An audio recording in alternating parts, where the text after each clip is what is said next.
Hello everyone. Today we're going to talk 1911s. Okay, so I've got two of them here. This one is the Taurus PT 1911. Okay, and this one here is the Rock Island 1911. So they're both about the same size. Basically, the original dimensions of the 1911. Uh, the more true to the original because it has the thumb safety just on one side, okay, and the iron sights are really low, okay, which I really don't like. Okay, but this one is closer to the original 1911 design. Now this Taurus one is the original one, the first one I bought. This one's about 15 years old. Okay, so this one over here has about 15,000 rounds on it. Uh, you know, it went to about 14,500 rounds before anything broke on it. Okay, and the thing that broke on it was there's this ring that goes over the muzzle over here that kind of kind of holds this thing together. I forget what it's called, but that's the thing that cracked. And what happened is it cracked and the spring just came flying out. So yeah, so it took about 14,500 rounds to for this to break, for something to break. That was the item that broke, which I think not bad. Okay, out of 1911. I mean, it's not a Glock, right? So the gun's from a different era. So what happened was when this one broke, initially I tried to get the replacement part, right? I think I went to Wilson. I forgot what, but anyway, I went to this website that sold 1911 parts, and I bought the pieces that are supposed to go on it. Now this Taurus does have a lifetime warranty. However, this was in 2020. I was really busy. I just wanted to get the gun up and running, so I didn't care about paying for the parts. So I ordered the parts. I went to put them in. And as it turns out, that 1911 parts have to be fitted. Okay, so it's not like a Glock where basically, or an AR-15 where everything is like very standardized and you can expect the parts are going to fit in there. With a 1911, it doesn't work that way. The parts have to be fitted. So I had these parts that I ordered. Right, I forget exactly what the company was, and I said. I went to fit it. It wasn't fitting, and I'm like, you know what? Because at the time, like I hadn't even built any P80s. I really hadn't done a whole lot of gunsmithing at that point, at the point where this broke. So what I decided to do is, you know what? This thing has a lifetime warranty. Rather than sit here and try to force fit these parts and get this thing to try and work, and maybe I'll get it to work, maybe I won't get it to work. I said, you know what? Let me just send this to Taurus. Let them fix it under the lifetime warranty. Okay, so that's what I did. I sent this to Taurus. I took those parts which I had ordered, put them back in the box, sent those back, got a full refund for those. And then I found out that it was going to take Taurus something like 3 or 4 months to get this back to me. Okay, because again, this is 2020. Everything's like everybody's buying guns. Everything's going real slow. So what I decided to do, because again now I've got people that want to shoot 1911s. I basically ordered this guy. Okay, so this guy was meant to substitute that one until that one came back, and I think it was something like $400 or $450. This one, I think, when I ordered it, but this was remember this was now several years back, so this was like $550. This one I was able to get for about $400. So I said, let's get this pretty cheap. I just needed to get me through a couple of months until that gun gets up, it comes back, and that's how I ended up with this one. Okay, so that's the story of the 1911. Now, interestingly enough, I started off as a 1911 guy, right? 1911 and AK-47s. Okay, the person that trained me, right, my initial trainer, I went down to Texas for about a week and met up with a friend over there. Because I grew up in New York City, so it's not like I grew up with guns. I was like in my mid-30s or early 30s, something like that. Went down to Texas. Guy had a ranch over there. Spent about a week with him. and he basically trained me on guns on his personal property, and then we also went to a commercial range as well.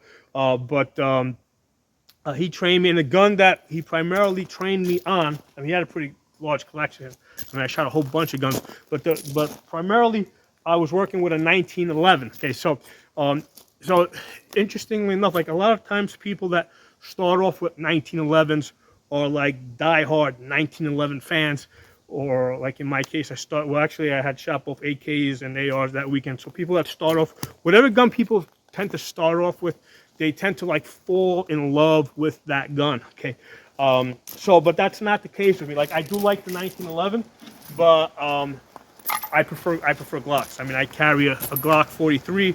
Most of the people that I train are on Glock 17s, and durability has a lot to do with it. Like as a trainer, right? I want guns that are durable, right? And my factory Glock 17 went 75,000 rounds before anything broke on it, and that's with the original recoil spring, everything. Okay, went 75,000 rounds, and the trigger spring is the thing that broke on it, and then it went another 20,000 rounds after that before the trigger spring broke again. So now it's up to 95,000 rounds. I kind of retired at that point, not because the gun was probably only about halfway through its life, or at least the life of the barrel. The reason is because I started training people on guns with optics. Okay, so that's the reason why, like with 45 ACP, somebody wants to shoot a 45 ACP, I got the Glock 21 with the optic, and that's what I will generally train them on. Again, unless they specifically want to shoot a 1911. Okay, so I'm a big fan of optics. I've noticed that people especially beginners, shoot optics better. I noticed that I have a much higher retention rate with women, right? With women before optics, basically I could only keep about 20% of them. Once I put optics on gun, my retention rate with women went up to like 95, 98%, okay? So optics are a must. Not that they shouldn't learn to shoot iron sights as well, but I start them with optics, so I know that they'll stick with it. Basically, I want to get them into the gun culture, right? So anyway, going back to 1911s, despite the fact that I started off as a 1911 guy, I mean, why did I go to Glocks?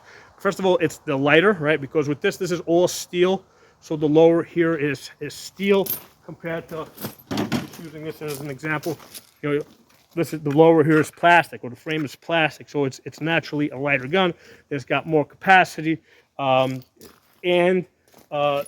when it breaks, it's easier to fix. Okay, this is one I actually built myself. Okay, so there's a Polymer 80 G21 that I fixed. So the thing with guns is there's three criteria that I have. Number one, the guns have to be reliable.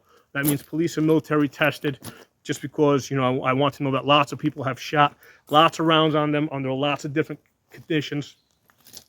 Obviously, that applies to the 1911 because it's a combat gun, but that's the first criteria. The second criteria is I have to have access to parts. Okay, so that does apply to 1911s. It is, just like it does with like Glock Gen 3s. I do have access to aftermarket parts. However, the issue that I ran into where the 1911 parts have to be fitted, you can't just drop them in. That's a deal breaker, okay? Because I ran into that problem, like, no, this is, especially like in 2020 when I'm busy, I didn't have time to be doing gunsmithing. I just needed to throw stuff in there and I needed it to work. And the third criteria is I have to have knowledge to fix the gun, okay? So those are my three criteria. It's got to be reliable, access to aftermarket parts, right? Not just factory, original manufacturer parts, aftermarket parts, right? Because in 2020, I couldn't get, original OEM parts. I have to have access to aftermarket parts, and I have to have knowledge to fix the gun. And again, now that turned into a problem with the 1911, because even though I got the parts, because they needed to be fitted, I wasn't quite sure what fittings I would have to do, like which part do I fit, and do I start to, like with this particular piece, is the front, is it the back? I mean, there was two pieces that needed to fit together, and I did get the barrel and the the sleeve, because I figured that the two would those two needed to fit together. So I figured if I ordered the barrel and the sleeve from the same manufacturer, I think it was Wilson Combat, I figured it would fit, but I also had a problem with that fitting into the slide. So I'm like, forget it. Those parts are going back. This thing's going to the manufacturer. Let Taurus figure out how to fix this. And they did. They fixed it absolutely free. Didn't cost me a penny. Didn't even cost me shipping. They paid for me to ship it to Taurus. They paid for Taurus to ship it back to me. Okay, so it didn't cost me a penny. The problem is that it took 4 months for that to happen, and in those 4 months, I had to, I had to keep going. So that's why I got this guy here. So this guy here, the Rock Island ones. Again, the main issue I have is with the sights. When I for the 4 months that I was waiting for that gun to come back, basically I would tell people to line up their sights, and like a lot of people, because it's black on black, a lot of people, like, they couldn't even see it, So yeah, these sights are really low. At least with the Taurus ones, they're a little bit. It's a little bit bigger box here. You notice here, I did also put a little white paint over there to make it a little bit easier. And I think there is like a fiber optic or something in the middle over there. Let me see, is it still there or did it fall out? That looks like it's covered by dust or something. But anyway, I mean, it's a great gun. I like shooting 1911s. It's a great novelty. It's a great antique gun. Okay, I shoot cap and ball revolvers. But it's definitely not the gun I would recommend to a beginner. Okay, it's not a gun that I would recommend as an SHTF go-to gun, for the reason I explained to you guys, that hey, when the gun broke, it wasn't that easy to get back up and running. Okay, either because of getting parts to fit, whatever. Okay, so yeah, I would definitely recommend a Glock 21. Okay, now between the Glock 21 and I forgot what because this is a 45 ACP. I would probably tell people, you know what, go with the 10 millimeter. One of the things I have found was with 10 millimeter, you are able to also shoot 40 cal into that. I was kind of surprised. I didn't think it would cycle, but the 40 cal does cycle in the 10 millimeter. So if you like powerful handguns or powerful semi-automatic pistols, go with 10 millimeter. Now, one of the things that I have found with both 10 millimeter and 45 ACP, a lot of the target ammo that you will purchase is underpowered. Okay, so most of the target ammo that I have tested through a chronograph pretty much gets the same energy as a 9 millimeter, right? Somewhere around 330 to 350 foot-pounds. Okay, so a full power 45 ACP should be somewhere around 380, just below 400 foot-pounds. Okay, I mean, you can get plus P loads that'll go over 400, but the standard load should come in at about 380. Most of the target loads that I test with 45 ACP come in even sometimes below 9 millimeter. Like they'll come in at like 320, right? And this is out of the full length barrel, right? Even out of the full length barrel, they'll come in at about 320. So, and I've also found the same thing with 10 millimeter. A lot of times the 10 millimeters, they're really loaded to like 40 caliber low, power levels. Okay, so it's one of the things to just be aware of. Now, if you're buying the ammo just because it's cheap, I mean, yeah, just be aware that they do downgrade it. Add something about the 45 ACP cartridge, okay? Because usually when people talk about 45 ACP, they're going to talk about bigger holes, right? And they're going to talk about stopping power. So here's the thing: when you compare like 45 ACP, when you compare it to modern 9 millimeter that's intended for self-defense, where you got these plus P loads, with expanding hollow points that open up like almost to a 45, to a 45% inch hole. I don't think that you're getting that much of an advantage with the 45 ACP over a plus P hollow point 9 millimeter. Okay, but one of the things I've heard about 45 ACP, because I've heard people say great stopping power, etc. But I've also heard people say that it's terrible because they've seen it like deflect off of windshields, right? And it's like, okay, how do you reconcile these two things? How do some people say that it's got great stopping power while other people say that they've tested it and they can't even get good penetration off of windshields. And I think that the key factor there is distance. Okay, so 45 ACP, you got a bullet that starts off slow, right? So yeah, I mean, it's not going to slow down that much. Let's say to 17 yards, where that target is over there, right? But if you're shooting 100 yards, okay, you got a bullet that starts off slow, that because it's a fatter bullet is subject to more wind resistance, so it's slowing down at a faster rate compared to a 9mm, right? So that when it gets to 100 yards, yeah, I can see how, you know, how this same ammunition that might have, you know, good stopping power at, you know, let's say 15 yards, won't have great stopping power at 100 yards, right? So that's something for you guys to consider. So anyway, let's shoot this guy. Let's do the Rock Island first. And I don't think I definitely haven't shot this thing. I don't think this thing's been shot since 2020. Okay, so yeah, it hasn't been shot in 5 years. So let's shoot this guy, and then we'll shoot the other, the Taurus. I think I probably shot that within the last maybe 2 or 3 years. I haven't done a whole lot of shooting. Maybe I just ran through one magazine or something. But anyway, let's try this out.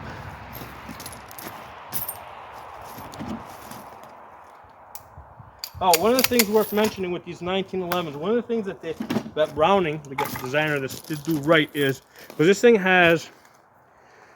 it's got like the thumb safety, and then it's got the back strap safety.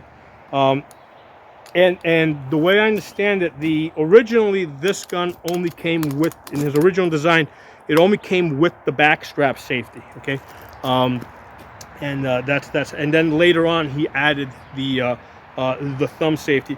So one of the things that I have noticed with some other guns, like the Shield EZ, that has both a thumb safety and a back strap safety, is that if you don't apply good pressure on the back strap safety, basically it won't deactivate and the gun won't shoot. Okay, so with guns that have thumb safeties like this, the way you're supposed to shoot this is with your thumb riding on top of that thumb safety, right? Because that's the only way you're going to be sure that it's off. Your thumb has to ride on top of it. So the issue is when your thumb is riding on top of that, like if I put my thumb forward, you can see how this meat here wraps around it. If I lift my thumb up, you can see how it takes some of the pressure off of that. So I've noticed it on two guns.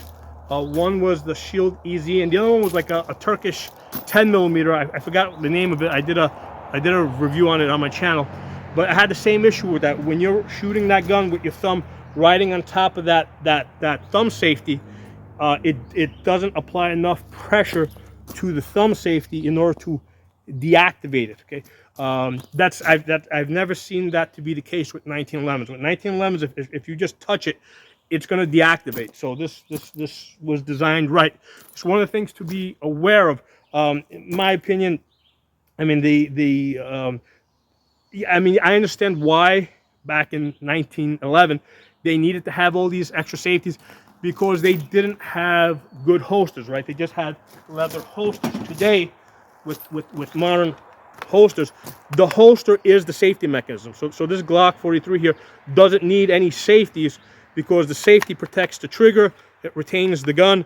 You know, that's the safety mechanism. When I go home at night, I don't take the gun out of the holster and unload it. It goes like this in the safe. The next morning, it comes off out of the safe, and it goes on my belt like this, okay? So prior to getting these Kydex holsters that are form-fitted to the gun, right?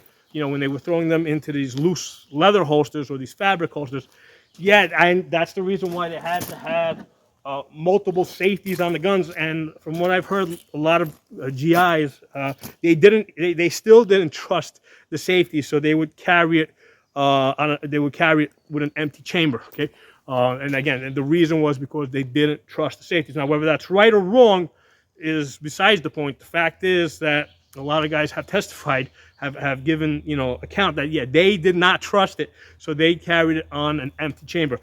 With today's pistols, with the holster technology having developed where it is, yeah, you can absolutely safely carry it with a round in the chamber. Okay, so let's do a little shooting here. Let me just make sure I'm still rolling. Yep, we're good.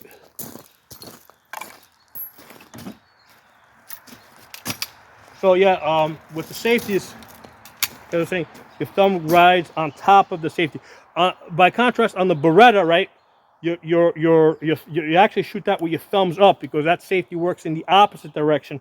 So you have to shoot that with your thumbs up, pushing back against the safety in order to make sure it's off. That's on the Beretta 92. Okay, so on 1911, with the safeties on the frame, thumb goes over the safety to make sure it's deactivated.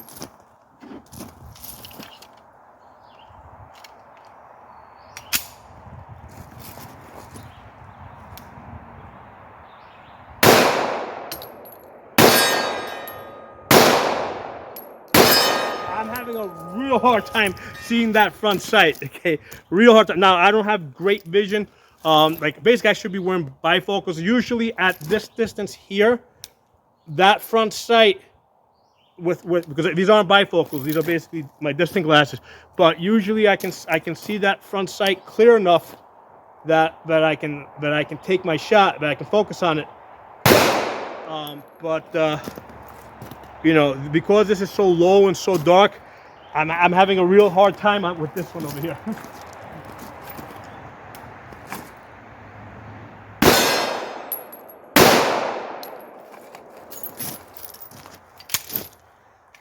So one of the interesting things here with, again, this is more to the original style. This beaver tail here, you see how it kind of hooks down? So as I'm shooting it, like, yeah, it's definitely like digging into, like, right, you see right there how it's digging into it, especially with the thumb riding on top.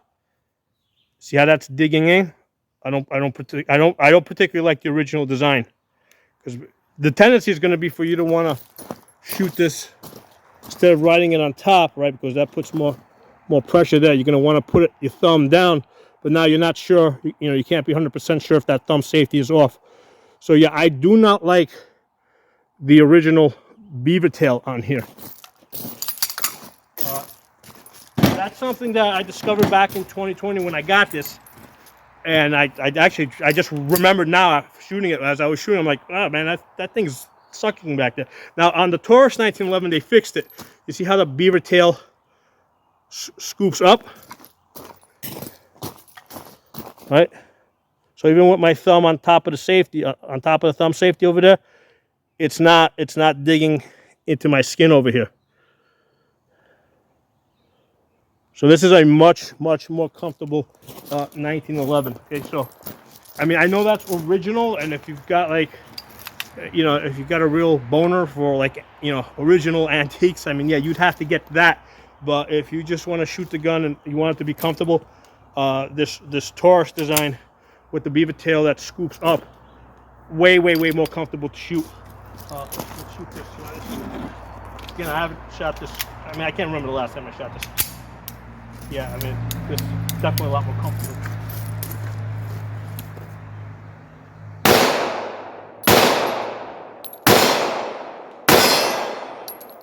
Yeah, the sight's a lot easier to see on this. Here's the thing with when you shoot Glocks, the tendency with Glocks is, just because of the way the trigger is, you have to kind of almost like hook it a little bit more and apply a little bit pressure. Like, you gotta apply a little inward pressure. If I'm shooting it lefty, I gotta do it in the opposite direction as I'm shooting. I gotta apply a little bit, you know, it's just the way my finger falls on the trigger. With 1911s, and again, I mostly shoot Glocks. With 1911s, I gotta remember not to do that. Okay, so with this, the way it's a thinner grip, the way the finger falls on the trigger, yeah, you don't need to hook it more. You just press it straight back.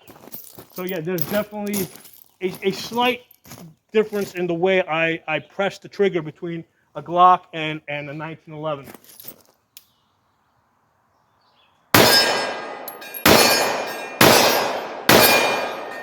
But yeah, I kind of got dialed in there. Remember the first couple of shots I missed, and then I realized what was going on. I kind of remember how to shoot this thing again. So with this, you got to press the trigger straight back. So yeah, so I definitely got to pull this out every once in a while and get a little bit of practice with it.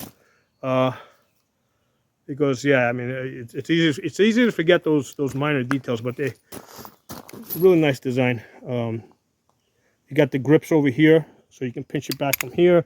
You got the grips here. I don't think the original one just had it in the back. They didn't have it in the front over there.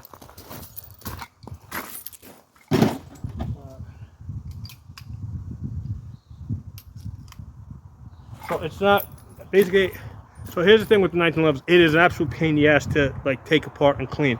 So I generally don't do it that often, and I'm not going to do it now. There's plenty of videos out there of people taking apart 1911s. But if you do take it apart, you'll notice that there's like the barrel has like 2 grooves over here that match up to the slide.